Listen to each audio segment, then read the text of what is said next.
He was targeted out 3 separate times. He was on purple armor. He was the only player with a purple weapon going into that zone. He was down his ultimate all the way until the very final moment of the match, continuing to be targeted by at least 2 of the other 4 players for the entire duration of those last 2 zones. Given the situation he was in, he did an exceptional job of staying alive and making the most of every single elimination that he got during that game, Dobby.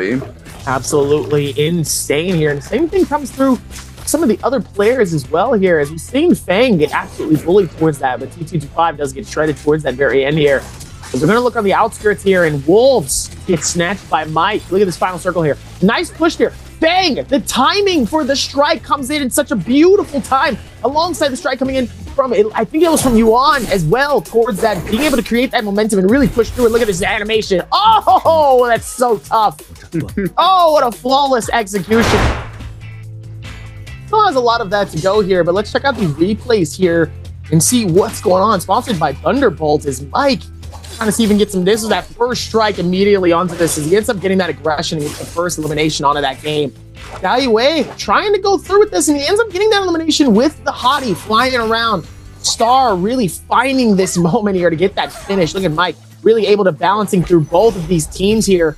He's able to get those 2 eliminations, and even with this one, Mike able to find it on the outskirts here.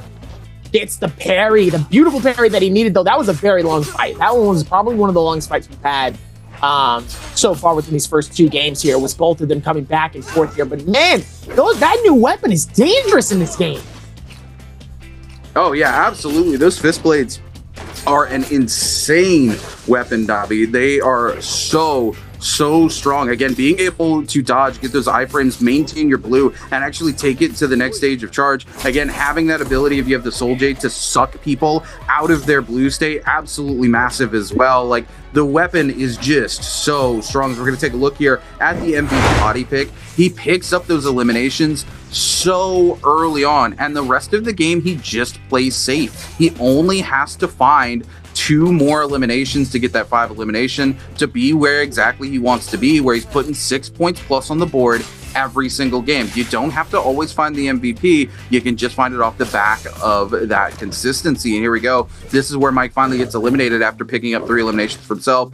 Coming back here, WBG Spider onto T225. I don't think we got to see that fight. Nice callback on the replay there. OUG's Mike again, Daohiwei. This is where he picks up that 4th elimination. Back inside the realm of Yang here. This is WBG Spider versus TV Star. Star just getting absolutely cooked here. Yeah, I wish we got to see the replay between Frostivus and Spider inside the realm of Yang, because that was such a clutch fight coming in from Frostivus. The fact that he was able to just clutch that fight out and come out on top was crazy. DRG's Bong here with a clean parry on to T225. Spider here. This is where Spider gets robbed. He gets the elimination. He's not able to pick it up. He's forced to back away, come back in. We're going to see, of course, another player getting knocked out there by the zone. There's T225 picking up another one. This is where he sends our boy out into the zone on to Mike. And then, of course, we're going to see Pace coming in, looking for that extra elimination. We'll find it there on to T225. No surprises, given that both of those players have burned out those ultimate. But, man, what a game 3 this was. We're going to take a look at it. Let's see if he can do it again in game number 5.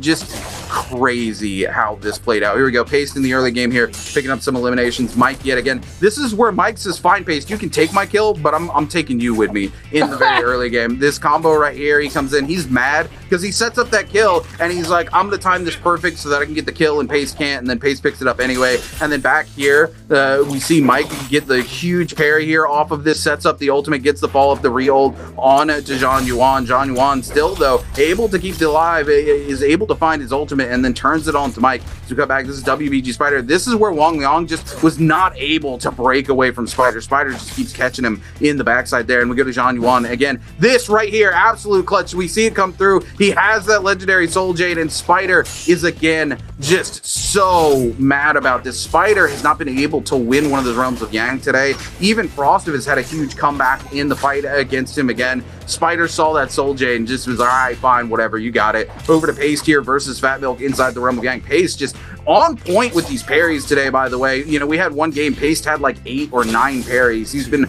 absolutely popping off here. T225 again, there it is. The finding the early kills that he was in the first 2 games, and he gets a little impatient and then finds himself in some bad situations. If he can just take it to the final zone and look for those eliminations there and play for a consistency game, you don't have to MVP every single game, right, Dobby? Like, you can just put points on the board, and of course OUG's Mike shows exactly that. Speaking of Mike here, a huge parry on the WBG Spider. Spider trying to come back in there, but Mike gonna lock him down with the ult, or no, actually Spider able to just barely get away, but the Wisp gonna go up the tree, catch him with the follow-up pistol shot there. Mike doing a really good job here. Jean Yuan here, yet again, talking about a huge parry here into clean uppercuts there onto SS1's Pace, and then back again, Mike versus Jean Yuan. This Wisp right here, absolutely deadly. This is what I talked about, right? You just catching out that one Wisp, being able to capitalize on it is something that will always make our boy Temi so viable here. Akami coming in here, able to use that Liam ult though to push through the ultimate on Temi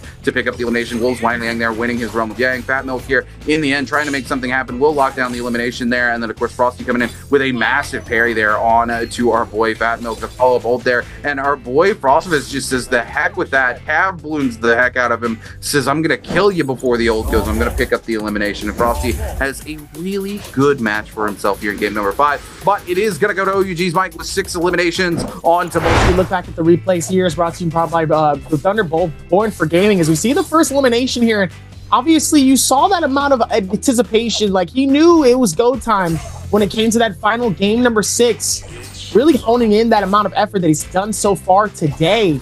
As we see that push starts to come in here, as we see the ulti immediately is able to pull in Fang off the back stretch from Yuan. Yuan able to put in a little bit of momentum, and then we're right back towards it here. I knew he was going to be a problem when this happened. When he was able to get the 2-piece from those 2 players, I knew it was a wrap. I knew Mike was locked in. I knew there was no way for really anybody to stop him. I knew that amount of timing and that anticipation that he's had for some of these players in terms of these play styles only came in and made it harder for anyone else to do anything. Literally anything.